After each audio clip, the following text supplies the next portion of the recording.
दोस्तों, जब पाकिस्तान की इस अमीर हेलीकॉप्टर की मालकिन ने इंडिया के खट्टे पुराने हेलीकॉप्टर को देखा, तो वो जोर से हंसने लगती है और उसका मजाक उड़ाने लगती है।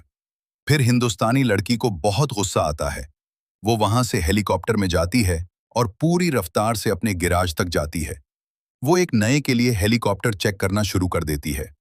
वो हेलीकॉप्टर के तमाम हिस्सों को सख्त करती है और उस पर वेल्डिंग भी करती है। हर रोज कोई ना कोई भारतीय लड़की हेलीकॉप्टर नया बनाती है। फिर वो पाकिस्तानी हेलीकॉप्टर को रेस का चैलेंज देती है। दौड़ शुरू होती है। सबसे पहले भारतीय हेलीकॉप्टर उड़ने लगता है, तो हिंदुस्तानी शोर मचाने लगते हैं। फिर पाकिस्तानी हेलीकॉप्टर भी उड़ने लगता है, तो सारे पाकिस्तानी भी शोर मचाते हैं।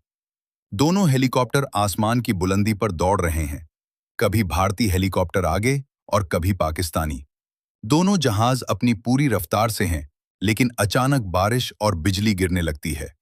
दोनों हेलीकॉप्टर अपना तवाजुन खो बैठे। फिर दोनों को नीचे जाना है।